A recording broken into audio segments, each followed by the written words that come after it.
මේ දවස්වල ශ්‍රී ලංකාවේ හැම ස්ථානයකම හැම පළාතකම ඉන්න අයට ඉතාමත්ම අධික තාපය සහිත නැත්නම් රස්නේ සහිත කාලගුණයකට මුහුණ දෙන්න සිද්ධ වෙලා තියෙනවා. මේ තාපය අධික වෙනකොට ඔබ දන්නවා දාඩිය දානවා, ඇඟේ තියෙන ශක්තිය නැති වෙනවා, වැඩ කරන්න තියෙන හැකියාව අඩු වෙනවා. අපිට ඉතාමත්ම විඩාබර තත්වයක තමයි පවතින්නේ. එළියට ගමන් කරත්, ගෙදරක් ඇතුලේ වාසය කරත් මේ අධික තාපයෙන් මිදෙන්න ගොඩක් දෙනෙක් උත්සාහ කරනවා මේ තත්වයේ මග හැරගන්න අධික සීතලකින් යුක්ත ජලය හෝ එහෙම නැත්නම් කෘත්‍රිම පාන වර්ග ලබා ගන්න. නමුත් අපේ ශරීරයේ බලාපොරොත්තු වෙන්නේ මේක නෙමෙයි. දහඩිය දමන මේ අවස්ථාවේ ශරීරයෙන් අයින් වෙලා යන ලවණ ටික ලබා ගන්න පුළුවන් ක්‍රමයක් තමයි ගොඩක් වෙලාවට අපි සලකා බලන්න ඕනේ. එහෙමනම් මම අද මේ වීඩියෝ තුලින් ඔබට කතා කරනවා අධික තාපයකට ලක් වෙලා තියෙන ශරීරය එකපාරටම සීතලකට ලක් කරන්නේ නැතුව ක්‍රමානුකූලව ශරීරයේ අභ්‍යන්තරයෙන් සිසිලසක් ලබා ගන්න අපිට භාවිතා කරන්න පුළුවන් පාන වර්ග තුනක් ගැන. ඒ ප්‍රධාන වශයෙන්ම කතා කරන පාන තුනට අමතරව නිතර දෙවේලේ අපිට ගෙදරින් සොයා ගන්න පුළුවන් දේවල් භාවිතා කරලා ශරීරයේ මේ ඇති වෙලා තියෙන තාප දාහ ගතිය නැති කරගන්න භාවිතා කරන්න පුළුවන් තවත් අමතර පාන වර්ග තුනක් ගැනත් මම අද මේ වීඩියෝ එකේදී ඔබත් එක්ක කතා කරනවා.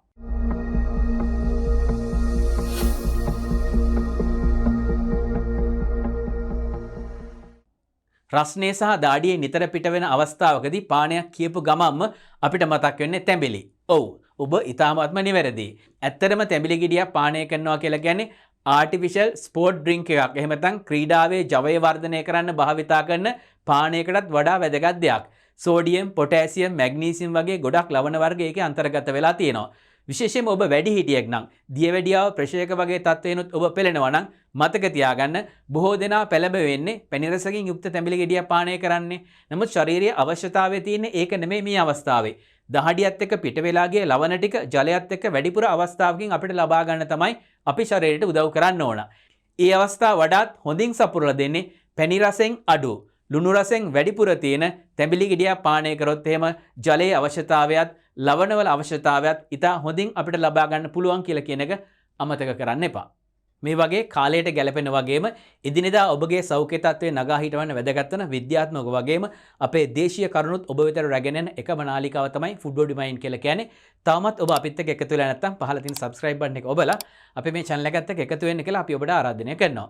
ඒ වගේම ඔබ මේ 10 තත්ත්වයේ මග හැරගන්න කුමන වර්ගයේ පානයක් භාවිතා කරනවද කියලා අනිත් අයගේ දැනගැනීම සඳහා කමෙන්ට් එකකින් අපිට යොමු කරන්න කියලාත් අපි ඔබට මතක් කරනවා. නමුත් තැඹිලි හැමෝටම භාවිතා කරන්න බෑ. සෙම ගතියක් අධික ශරීරවලට සමහරක් වෙලාවට මේ තැඹිලි භාවිතා කිරීම නිසා අපහසුතාවයට පත් වෙන්න පුළුවන්.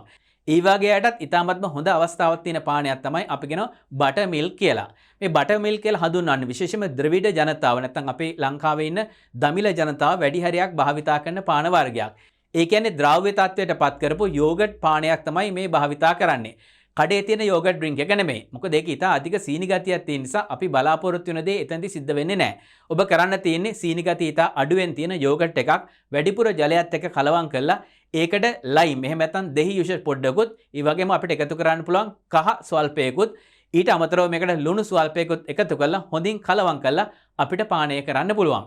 මේදි විශේෂයෙන්ම මතක තියාගන්න ඕනේ අපේ මේ ජලය ප්‍රතිශෝෂණය කිරීමේ ක්‍රියාවලිය වකුගඩු සහ කුඩා අන්ත්‍රවලදී සිදු වෙන නිසා ඒවට පහසුවක් සලසන ආකාරයෙන් අපි මේ පානය ලබා ගත්තොත් එහෙම ශරීරයෙන් ජලය නික්මලා යන එක අපිට අඩු කරගන්න පුළුවන්.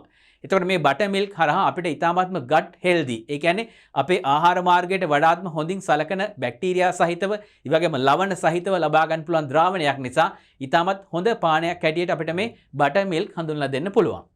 මේ කාරණා අතර ගොඩක් දෙනෙක් උෂ්ණාධිකයි කියලා සලකන එක්තරා අපූර්ව පාන වර්ගයකුත් ශරීරයේ තියෙන මේ තාප දාහය අඩු කරගන්න මම ඔබට ඉදිරිපත් කරන්නම්.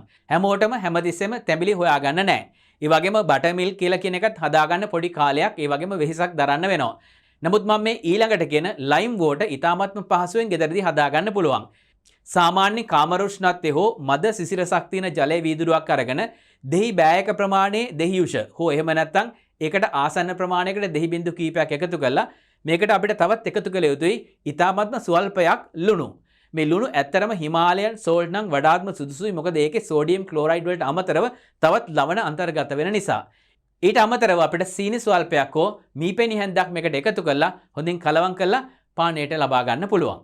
විශේෂයෙන්ම අපි මුඛය හරහා ලබා ගන්න ජීවනී. ඒ කියන්නේ ඕරල් රීහයිඩ්‍රේෂන් සොලියුෂන් එකකට සමානකමක් තියෙන ද්‍රාවණයක් වෙනවා. ඒ නිසා අධික දාඩියක් දාන්න ඕනම කෙනෙකුට මේක සකස් කරගෙන බොන්න පුළුවන්. හැබැයි ජීවනීය බොන්න එපා. මොකද ඒකේ තියෙන සාන්ද්‍රණය යම්කිසි වෛද්‍යමය තත්ත්වයන් යටතේ නිර්දේශිත තත්ත්වයන් ආයට පමණයි ඒක භාවිතා කිරීමට සුදුසු වෙන්නේ.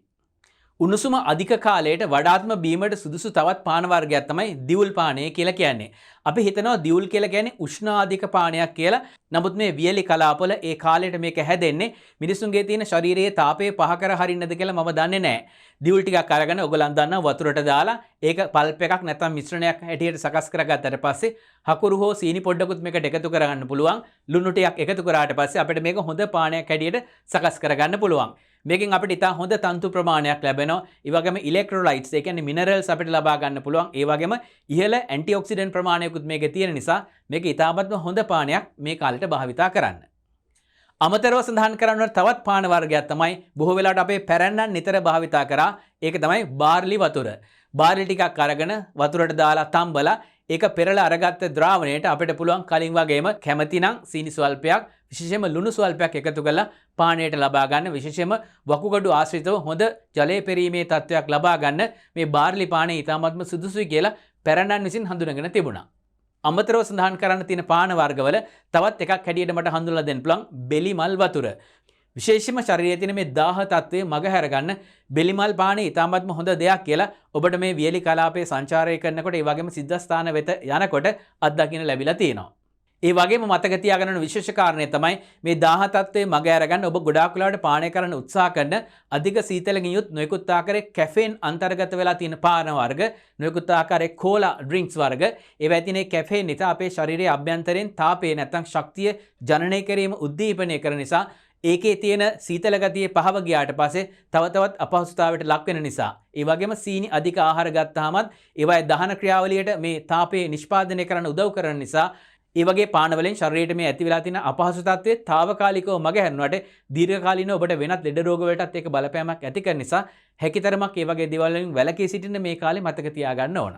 නූතන කාලේ බොහෝ දෙනා දන්නේ ශරීරයේ තාපයට සීතල දෙයක් පානය කරන්න ඕනයි කියන එක වුණාට පැරැන්නන් ඒ සඳහා භාවිතා කරපු දේවල් විවිධයි කියලා කියන එක මම අර කලින් සඳහන් කරා වගේ ඔබගේ අත්දැකීම් අනුව වෙනස් වෙන්න පුළුවන්. මේ සඳහා අපි තවත් භාවිතා කරන දේවල් තමයි කොමඩු පානයක් හැටියට සකස් කරලා ගන්න පුළුවන්. ඒ වගේම වදමල් තැඹු ජලය පානය කරන්න පුළුවන්. ඒ වගේම කොරියන්ඩර් එහෙම නැත්නම් කොත්තමල්ලි කියලා කියන කොළ පානය කරලා නැත්නම් කොත්තමල්ලි ඇට තම්බලා පානයක් හැටියට සකස් කරගෙනත් ශරීරයේ තියෙන මේ දාහ ගතිය නැති කරගන්න අපිට භාවිතා කරන්න පුළුවන්. ඒ දේවල් භාවිතා කරමින් ඔබේ ශරීරයට මේ අවස්ථාවල පත් වෙලා තියෙන මේ අපහසුතාවය මග අරගන්න විශේෂයෙන් කුඩා දරුවන්ට මේ වගේ දේවල් භාවිතා කරන්න යොමු කරන්න. ඒ වගේ තත්ත්වෙන් ඔබගේ ශරීරයේ එදිනෙදා සෞඛ්‍ය වගේම දීර්ඝකාලීන ඔබට නිරෝගී ජීවිතයක් ගෙවන්නත් මේ කාරණා උදව් වෙනවා ඇති. එහෙමනම් මේ වගේ වෙනස්ම වූ කාරණාවන් රාශියක් සහිත අලුත් වීඩියෝවක් රැගෙන ඔබ හමුවට පැමිණීමේ බලාපොරොත්තුෙන් ඔබෙන් සමුගන්නම්. ස්තුතියි.